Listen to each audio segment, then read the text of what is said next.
Jason Adkins, welcome back to Real Presence Live. Good to be with you. Good morning. Tell us the depressing things that are happening in the state of Minnesota. It's not all depressing. Okay. Good. Yeah. We got to be joyful warriors and bring the gospel into the public arena. We know the Lord is on the throne. This is the Easter season. Exactly. Rejoice, He is risen. He is risen indeed. So we can be hopeful about that. We know the Lord is on the throne and the final victory has been won. Yeah, He's going to win. Got to be faithful. In the interim, we got to be the faithful ones, though. Exactly. And so, and the challenge at the Capitol is there's always a dynamic where good and evil are in conflict. How do we build a city of God, a civilization of love, and who are those who are opposing that and bringing forth things that do not promote human flourishing? And so there's always that tussle, and there's always that conversation about how we promote human flourishing and the common good. And the good news, assisted suicide legislation did not meet its policy deadlines. It doesn't mean it's completely dead for the session, but it's going to be very, very hard for that to pass, and it hasn't received even one hearing in the Senate. So we're feeling very optimistic that... So wait a minute, Jason. So tell us, is that the religious exemption part? No, this is the assisted suicide legalization legislation. The religious exemption is a separate issue. I'm happy to go into that as well. But the assisted suicide legislation is looking good not to pass this session. So that's from the defense of life and the dignity of the human person. That's a great dynamic. So let me just ask you really quick. So in this session, but that means the next session is what? It's not after the election, is it? The next session will begin early January of 2025. So it is. So so things could really change after the election. Yes. So it's the state house will be up for election. So we could have a new state house majority next year. It could switch from Democrat to Republican, or it could stay Democrat. The Senate and the governor are not up for election, but if legislation doesn't make deadlines, we'll have to wait and be reintroduced next year. So that's a positive development on that front.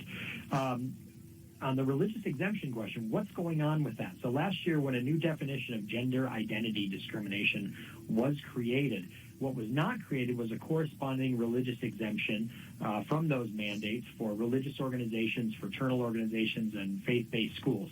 That had always been the case when sexual orientation and gender identity rules were in place, that there was a corresponding religious exemption for those groups.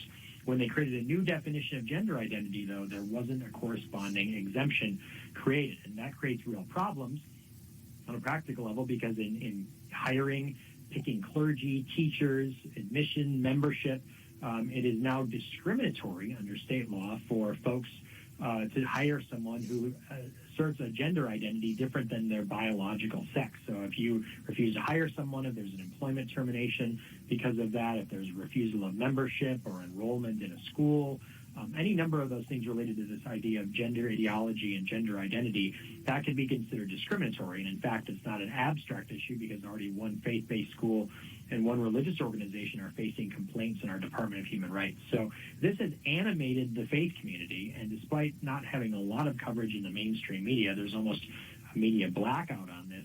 We have one of the largest collaborations of faith-based communities ever in the history of the state getting together around the idea of restoring the religious exemption. And that itself is inspiring.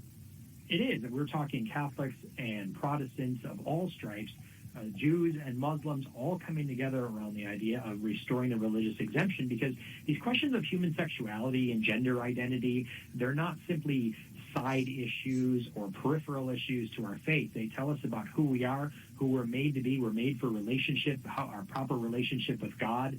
They're theological, they're architectural, as the law scholar Helen Alvarez calls them, to our faith. And that's not just something Catholics believe, it's something that evangelical Protestants and Mormons and Muslims and Orthodox Jews all believe this, which is why we've all come together asking the state for a religious exemption and restoring what was the law until 2023. So it's really an inspiring movement from that standpoint, that there's still such commonality among the traditional faith communities with regard to who the human person, how the human person is made, and the way in which they're made, male and female, made for each other and made for life. And so what we're doing is trying to restore that exemption in law, and it's been a bit of an uphill slog, but I'm hopeful that with continued conversations with legislative leaders, continued awareness in the public and the faith community's response, that we can get that exemption restored so that we're not facing complaints or discrimination. And we're not talking about in businesses or anything else. We're talking within the four walls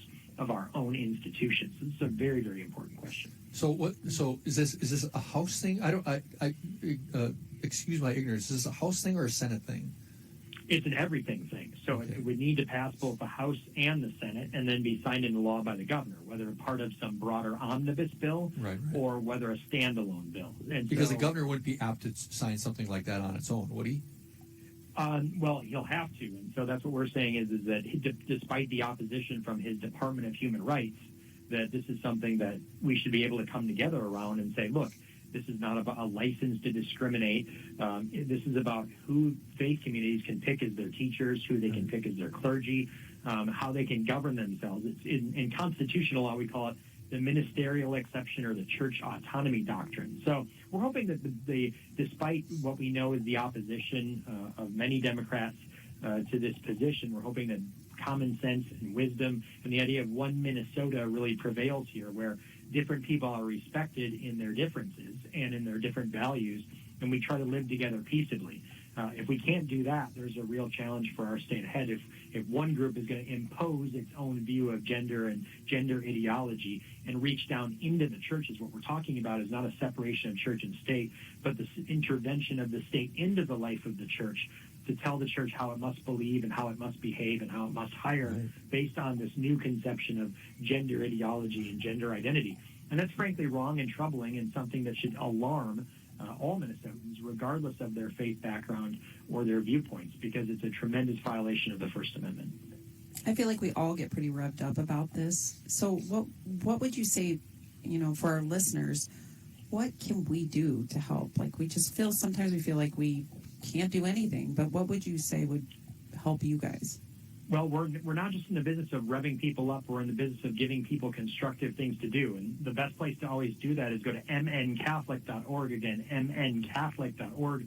And under the Take Action button, you can sign a petition and take action and contact your legislators and say that this is really important. So it's one thing for us as lobbyists on behalf of the bishops and the bishops themselves to come to the Capitol. Last week when this was heard on the floor of the House, there was an urgency declared by the House Republicans trying to get this bill straight to the floor through the committee, bypassing the committee process. Archbishop Hebda was there in support of that urgency motion. But it's going to be up to the people in the pew to stand up and say, we need to talk to our legislators about this and make sure that this happens, because it's a tremendous act of hostility to the faith community if this is allowed to stand. And people need to let their legislators know what they think about it and why it's so wrong and why religious liberty should be respected. And I think the bishops have been... The action item is mncatholic.org. I think the bishops have been very good about this. Speaking in Duluth here, Bishop Felton has really addressed us to the priests about having to really be vocal about this issue in particular and how it can affect.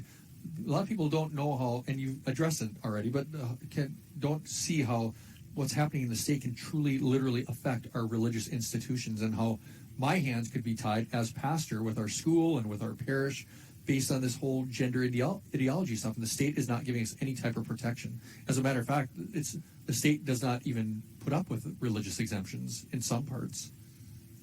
Yeah, that's right. It speaks to the institutional integrity of the faith community. Are we allowed to govern ourselves, or are we going to be subject to these gender identity non-discrimination mandates that are in deeply conflict with our faith? And it's not a matter of, should we have pastoral care and sensitivity to those who struggle with their gender identity? Absolutely. But if we want to be able to minister people, we need to be able to do so consistent with our faith. The faith community does tremendous things for the state of Minnesota in promoting the common good.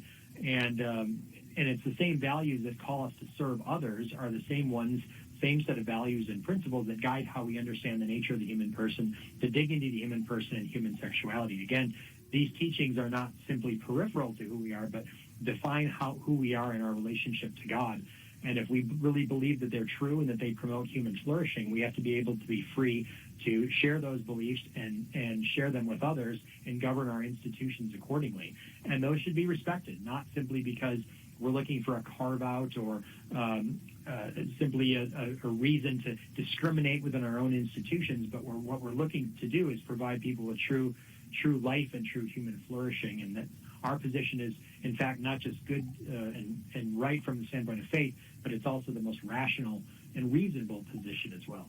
Well, and it's constitutional, so it's like, it's not, it's right in our Constitution as well. But anyhow, so Jason, thank you very much. You always get me revved up, even though you said it's not about getting revved up, but I get revved up. So, thank you very much, Jason, and we'll talk again soon. Thanks, Jason.